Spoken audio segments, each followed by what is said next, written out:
Berdasarkan data dari Bappenas nih Pak, kalau saya lihat per bulan Juni kemarin 2023, atas hasil survei tahun 2021, Minahasa Utara justru mencatat skor ketahanan pangan tertinggi di Provinsi Sulawesi Utara. Kasih tepuk tangan dulu dong, teman-teman. Nah, Minut patut berbangga Pak karena berhasil meraih skor 83,69 ya.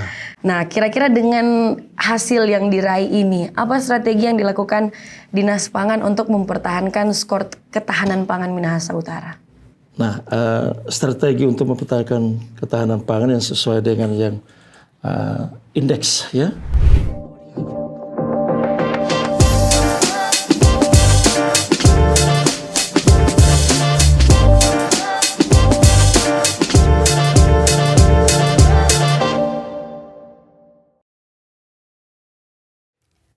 Halo Pak Kadis, selamat datang di podcast Bacerita Minut by Kominfo, Kepala Dinas Pangan Kabupaten Minahasa Utara, Bapak Insinyur Jemi Hengki Kuhu MA.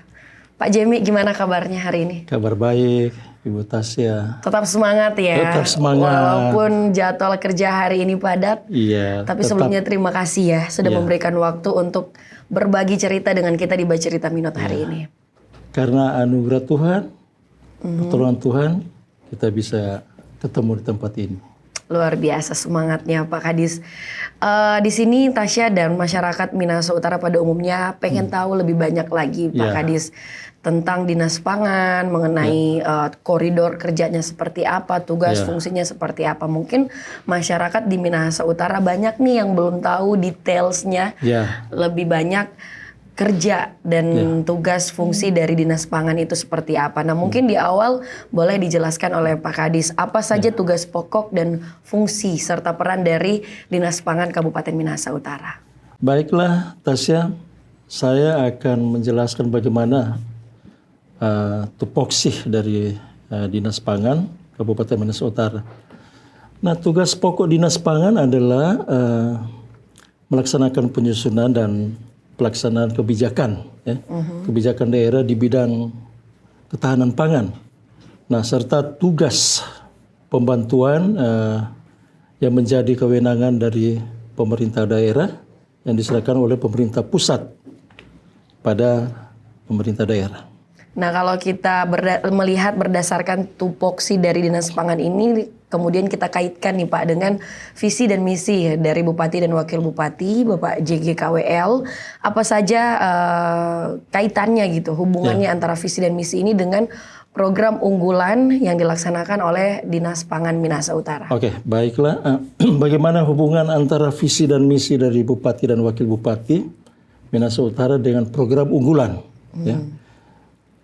Yang dilaksanakan oleh Dinas Pangan yaitu visi Bupati dan Wakil Bupati terwujudnya Minahasa Utara hebat melalui perubahan untuk kemajuan dan kesejahteraan berlandaskan iman dan gotong royong.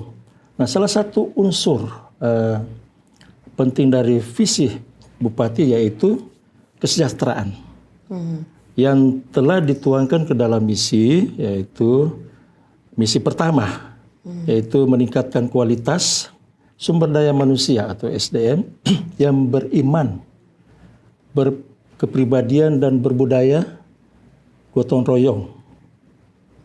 Nah, sedangkan program unggulan Dinas Pangan yaitu penyaluran CPPD, cadangan pangan pemerintah daerah untuk masyarakat miskin atau kurang mampu, anak stunting, keluarga yang terdampak bencana, juga keluarga yang terdampak inflasi, maupun keluarga yang mengalami kekurangan pangan sesuai dengan Perbup yang ada. Dengan harapan bahwa bantuan yang diberikan kepada masyarakat itu dapat meringankan beban ekonomi keluarga, sehingga anggota keluarga terpacu untuk memenuhi kebutuhan keluarga secara mandiri demi peningkatan kesejahteraan keluarganya. Peningkatan kesejahteraan keluarga diharapkan di sini juga masyarakat itu sendiri bisa mandiri ya Pak ya. Bisa mandiri ya. Nah kalau kita melihat kepemimpinan JGKWL saat ini kalau kita hitung sudah 2 tahun lebih ya Pak ya. Kira-kira dalam kurun waktu 2 tahun lebih ini apa saja program yang telah dilaksanakan oleh Dinas Pangan Minahasa Utara? Ya. Dinas Pangan untuk mencapai visi dan misi kegiatan dilaksanakan oleh Dinas Pangan, yaitu pertama di bidang distribusi cadangan pangan. Nah, pada tahun 2021 bantuan beras premium sebanyak 127 ton dengan total anggaran 1.500 juta rupiah yang direalisasikan untuk 3.115 keluarga kurang mampu di 10 kecamatan dengan total per keluarga itu 18 kg per kakak. Per kakak. Per kakak 18 kg dalam kemasan yang sesuai dengan yang diadakan oleh Bulog. Nah, kegiatan kedua, kegiatan pekarangan lestari, yaitu P2L untuk desa yang memiliki anak stunting, yaitu 4 desa, yaitu Desa Bahoy, Desa Ponto, dan Desa Sunsilo, juga ada di Desa Kasar. Dengan total anggaran sekitar 240 juta. Nah, ini dalam bentuk kelompok. Jadi per kelompok itu mendapatkan 60 juta atau dalam kelompok itu dalam desa mendapatkan 60 juta per desa. Nah, kegiatan ketiga, kegiatan penyusunan kerawanan pangan Kabupaten Minahasa Utara sebanyak tahun 2021 sebanyak 24 juta. Itu dia. Itu di tahun 2021 ya, Pak.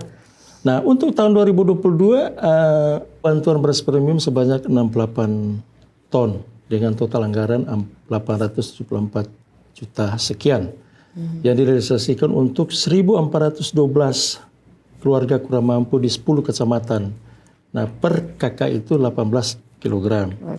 Nah, untuk kegiatan pekarangan pangan lestari atau P2L untuk desa yang memiliki anak stunting dan sebanyak 6 desa, yaitu Desa Telawaan Atas, nah, Desa Telawan Bantik, Desa Tiwoho, Desa Budo, Desa Watutumo, dan Desa Kema 2. Nah, total anggaran 120 juta. Nah, per desa yaitu ada 20 juta rupiah. Nah, terus kegiatan penyusunan peta kerawanan pangan Kabupaten Minahasa Utara tahun 2022 20 juta. Itu di tahun 2022. Nah, di tahun yang sudah berjalan 2023 ini Pak, apa aja programnya? Di tahun 2023 bantuan beras premium sebanyak 27 ton yang direalisasikan anggaran sekitar 349 juta 752 ribu yang ditujukan untuk 356 keluarga yang memiliki anak stunting di 10 kecamatan dan 2.625 keluarga yang kurang mampu di 10 kecamatan dengan 10 kg per kakak. 71 keluarga korban yang kena bencana alam di Kecamatan Wori, Kecamatan Likupang Barat, Kecamatan Likupang Selatan, dan Kecamatan Telawan. 10 kg juga per kakak. Nah, gerakan pangan murah di Kecamatan Kalawat, Desa Kawangkuan mendapatkan apresiasi dari Dinas Pangan daerah Provinsi Sulawesi Utara yang kita sudah laksanakan pada waktu yang lalu. Nah, kegiatan pengembangan desa itu pangan B2SA beragam, bergizi, seimbang dan aman untuk desa yang memiliki anak di Desa Munte dengan anggaran sebesar 75 juta.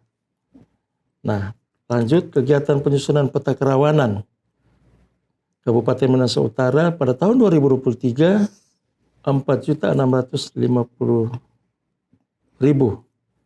di desa kerawanan pangan terdiri dari Kecamatan Wori, Kema, Likpar, Liktim di 26 desa. Berarti kalau secara umum kita melihat program yang berjalan di kurang lebih 2 tahun belakangan ini juga terfokus kepada pemberian bantuan juga ya Pak, beras premium. Yang kalau kita lihat trennya justru terjadi penurunan ya. Di tahun 2021 itu bahkan sampai 1 M anggarannya, kemudian turun ke 800 juta dan juga 300 juta di tahun ini. Itu juga mungkin dampak dari pandemi COVID-19 di tahun 2021 ya Pak ya. Iya. Nah, kalau berdasarkan kita mengacu pada tugas pokok yang tadi sudah dijelaskan oleh Pak Kadis mengenai ketahanan pangan gitu ya, yang menjadi tugas dari Dinas Pangan. Berdasarkan data dari Bappenas nih Pak, kalau saya lihat per bulan Juni kemarin 2023, atas hasil survei tahun 2021, Minahasa Utara justru mencatat skor ketahanan pangan tertinggi di Provinsi Sulawesi Utara. Kasih tepuk tangan dulu dong teman-teman. Nah, Minut patut berbangga Pak karena berhasil meraih skor 83,69 ya. Nah, kira-kira dengan hasil yang diraih ini, apa strategi yang dilakukan Dinas Pangan untuk mempertahankan skor ketahanan pangan Minahasa Utara? Nah, strategi untuk mempertahankan ketahanan pangan yang sesuai dengan yang indeks ya, ketahanan pangan dari Bappenas, tentu ya kita pertama meningkatkan kerjasama dengan sesama stakeholder yang membidangi pangan. Untuk mencakup keseluruhan desa yang ada di Kabupaten Minahasa Utara, juga dengan masyarakat yang kita harus ini, dan juga di dalamnya kita juga ada B2SA yang tadi sudah disampaikan, beragam, bergizi, seimbang dan aman. Dan itu kita laksanakan agar memang betul-betul ketersediaan kepada masyarakat yang ada khususnya untuk kerawanan pangan itu sehingga bisa tercapai. Nah, oleh sebab itu stakeholder yang menangani pangan dan juga masyarakat kita bekerja sama-sama untuk mempertahankan apa yang sudah diberikan apresiasi oleh pemerintah pusat, dalam hal ini Bappenas RI. Meningkatkan kerjasama dan juga sinergitas tidak hanya dengan stakeholder terkait, tapi juga dengan masyarakat tadi Pak Kadis ya. Selain skor ketahanan pangan ini, apalagi kira-kira yang menjadi pencapaian ataupun prestasi yang sudah berhasil diraih Kabupaten Minahasa Utara melalui Dinas Pangan? Ya, nah, seperti tadi sudah disampaikan pada bulan Juni ya tahun 2023 ini, Bappenas merilis ya indeks ketahanan pangan dengan di 11 kabupaten kota yang ada di Sulawesi Utara, berdasarkan survei sejak tahun 2021. Jadi sejak kepemimpinan Pak Bupati dan Wakil Bupati, di mana Kabupaten Minahasa Utara meraih skor tertinggi ya, itu skor tertinggi yaitu 83,69.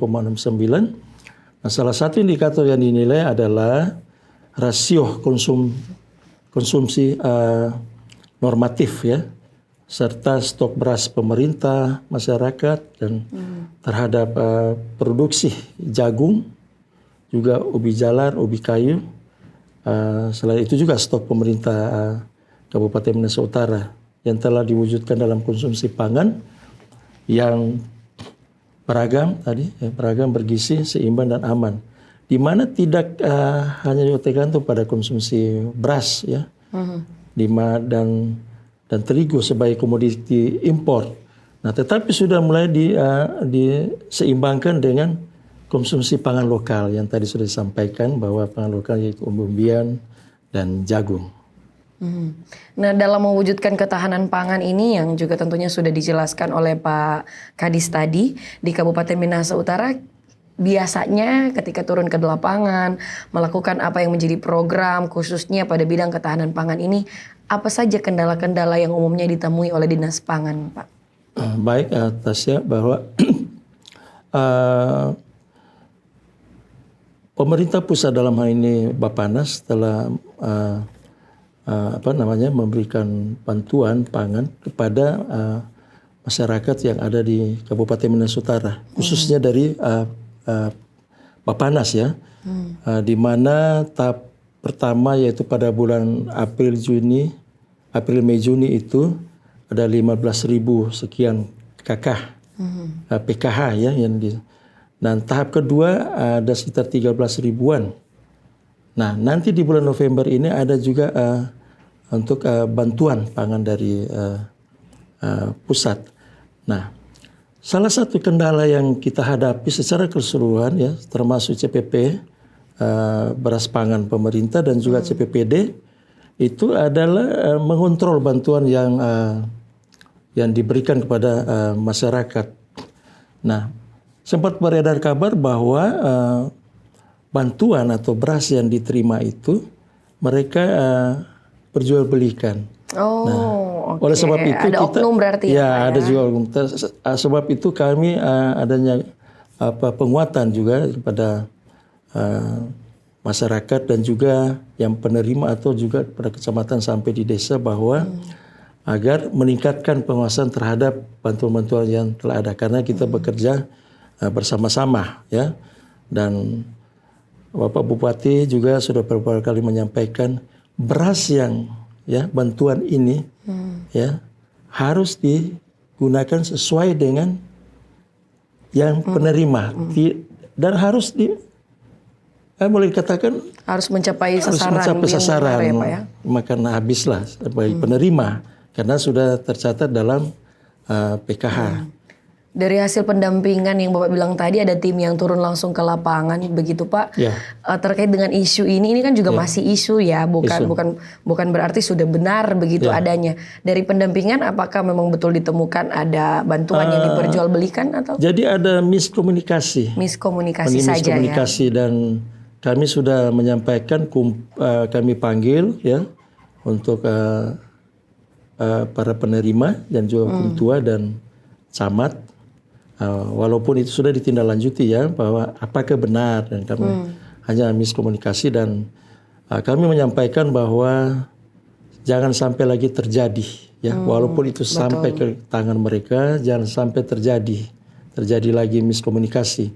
Misalnya saja mungkin pada waktu untuk para penerima ini tidak hadir di tempat sehingga tertunda, itu salah satu yang ada. Jadi jangan sampai lagi terjadi.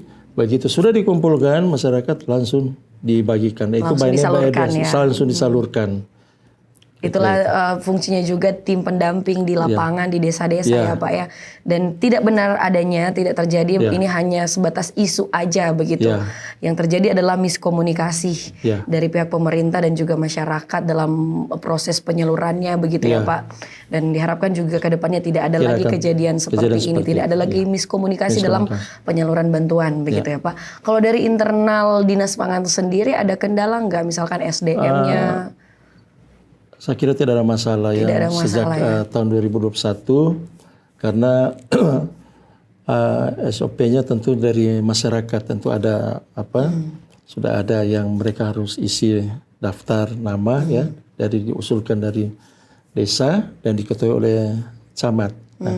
Sudah ada regulasi dari tingkat desanya tingkat ya Pak desa ya? Dan by name by address itu ya kita tuangkan dalam SK. Ya, SK Bupati, sehingga saya juga bentuk SK tim untuk penyaluran bagi masyarakat yang sesuai dengan usulan dari desa. Nah, setelah itu kita kawal sampai dengan yang menerima, dan tentunya tinggal di desa dan kecamatan untuk monitor lebih lanjut. Dan selama ini tidak ada kendala. Tidak ada kendala dari internal Dinas Pangan sendiri ya Pak. Selain penyaluran bantuan, tadi juga Tasya mendengar ada program yang rutin dilakukan dari tahun 2021 sampai 2023, itu adalah mengenai pembentukan peta kerawanan ya Pak ya, peta kerawanan pangan di Kabupaten Minahasa Utara. Nah, bagaimana dengan peta kerawanan pangan Kabupaten Minahasa Utara di tahun 2023 ini Pak? Wilayah mana saja yang masuk dalam cakupan kerawanan pangan? Oke, baiklah Natasya. Jadi untuk peta kerawanan pangan di Kabupaten Minahasa Utara itu setiap tahun. Jadi kita melaksanakan rapat bersama, baik dari Dinas Pertanian, BPS, juga dari Perikanan, dan juga dari dinas terkait yang ada 1 tahun sekali. Jadi peta kerawanan di Kabupaten Minahasa Utara ada di 26 desa. 26 desa, yaitu di Kecamatan Wori, Kecamatan Kemah, Likbar, dan Kecamatan Likupan Timur. Ada 4 kecamatan ya 4 kecamatan. Itu masuk prioritas 1. Oh, oke. Ya. Dan melihat 4 kecamatan ini masuk dalam prioritas 1 peta kerawanan pangan, apa rencana strategis yang kemudian disusun dan disiapkan oleh Dinas Pangan terkait dengan peta kerawanan pangan di Kabupaten Minahasa Utara ini, Pak? Oke. Jadi tadi saya kembali lagi tadi bahwa menyangkut peta kerawanan pangan ya di dalamnya tentu ketersediaan air minum, ketersediaan lahan yang ada tuh. Nah kami selaku instansi yang bertanggung jawab dalam mewujudkan ketahanan pangan di Kabupaten Minahasa Utara mengharapkan adanya kerjasama dari seluruh pihak terkait, baik dari pihak pemerintah pusat, daerah, pihak swasta maupun pihak masyarakat.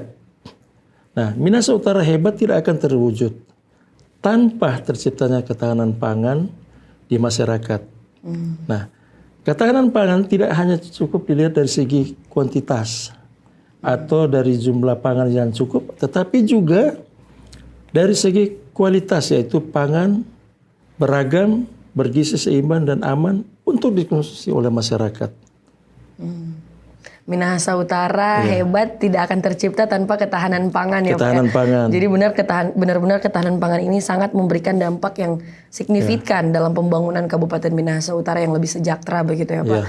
Dengan beragam program yang sudah dilaksanakan 2 tahun belakangan ini dengan juga tentunya beragam tantangan dan juga kendala yang ditemui oleh Dinas Pangan di lapangan. Kira-kira Pak ke depannya apa yang menjadi harapan khusus atau mungkin menjadi bahan evaluasi dari Dinas Pangan yang kemudian ini menjadi catatan penting lah untuk Dinas Pangan, menjadi harapan khusus untuk Kabupaten Minahasa Utara ke depannya lebih baik, terlebih khusus di bawah kepemimpinan JGKWL. Ya. Jadi seperti tadi itu salah satu harapan dan mungkin kita tingkatkan lagi ya. Tingkatkan lagi dan kita ketahui bahwa belakangan ini ada dampak daripada El Nino sehingga bantuan khususnya pangan ya. Oleh sebab itu kita sama-sama untuk selain bekerja bersama-sama ke depannya tentu goalnya bahwa dengan adanya bantuan baik itu dalam bentuk subsidi atau bantuan kepada masyarakat. Nah, tentu kita mengharapkan bekerja sama dengan stakeholder yang ada, Dinas Perdagangan, Dinas Perikanan atau Dinas Pertanian dan juga Dinas Tenaga Kerja dan Dinas PU. Nah, mengharapkan dengan adanya ini di mana masyarakat harus mandiri ya. Masyarakat harus betul-betul mengikuti apa yang sudah disampaikan oleh pemerintah. Nah, kita harapkan ke depan ya tentunya lebih baik lagi ya, kita tingkatkan baik dari sisi mungkin yang diperlukan di masyarakat di 125 desa. Salah satu mungkin yang membutuhkan bagaimana anggaran bisa kita dapatkan lebih baik lagi, lebih untuk, ekstra lebih lagi, ekstra lagi anggarannya itu. Berarti ya Pak Anggarannya ya. lagi. Selain kebutuhan bantuan yang terus disalurkan oleh pemerintah, tentunya diharapkan masyarakat juga bisa menjadi mandiri ya Pak ya tadi ya. Mandiri itu. Dan goalnya dengan adanya apa yang sudah kita laksanakan di Dinas Pangan dan juga yang dinas terkait, tentu kita mengharapkan terjadi peningkatan. Jadi akhirnya kemiskinan akan lebih angka kemiskinan menurun. Gitu. Tentunya kita sama-sama mengharapkan angka kemiskinan di Minahasa Utara atau keluarga yang kurang mampu bisa lebih ditekan begitu ya. Masyarakat bisa lebih mandiri dan apapun yang menjadi program ke depan dari Dinas Pangan akan segera direalisasikan di tahun-tahun ke depan ya Pak Kadis. Mudah-mudahan Terima kasih Pak Kadis, tetap semangat ya dengan segala kendala yang ada dan katanya butuh tambahan anggaran nih. Dinas Pangan butuh tambahan anggaran juga dari pusat begitu ya. Iya, memang perhatian pemerintah pusat dan daerah Bapak Bupati dan Wakil Bupati luar biasa. Luar biasa ya. Peduli tentang masyarakat yang kita juga melihat bahwa memang pangan ini luar biasa. Disebutkan pangan menyangkut isi perut dan generasi selanjutnya ya Pak ya. Iya. Untuk menciptakan. Oleh sebab itu ya dari sisi ketersediaan harus tetap tersedia dengan bagaimana dan seandainya itu misalnya terjadi paceklik kan kita sudah ada juga B2SA sudah terbiasa dengan ubi-ubian dan lain sebagainya. Itu yang mungkin juga kita bisa tingkatkan lagi. Tingkatkan, dan bersyukur Minahasa Utara menjadi kabupaten dengan wilayah tanah yang sangat subur. Luar biasa, semuanya ada. Semuanya ada. Luar biasa. Jadi masyarakat Minahasa Utara ya kalau cuma masalah isi perut Kang Pak Kadis masih sejauh ini aman lah ya. Aman. Kasih tepuk tangan dulu untuk Pak Kadis, luar biasa Dinas Pangan. Pak, masih banyak sebetulnya yang pengen kita bahas soal Dinas Pangan. Mungkin nanti next time Tasya bisa undang lagi Pak Kadis ya. Siap, di lain kesempatan. Berhubung ini Pak Kadis juga masih sibuk. Sebelumnya dan sesudahnya sih sebenarnya ini sudah selesai ya Pak ya, bukan sebelumnya. Terima kasih banyak Pak Kadis sudah berbagi cerita juga dengan kita di Bacerita Minut. Sukses selalu untuk Dinas Pangan, untuk Pak Kadis dan teman-teman ASN ya. Semangat terus Pak. Apapun capaian program dan harapan bisa terwujud di tahun-tahun ke depannya ya Pak ya. Terima kasih sekali lagi Kepala Dinas Pangan Minahasa Utara Pak Jemi sudah hadir bersama kami di podcast Minahasa Utara. Terima kasih.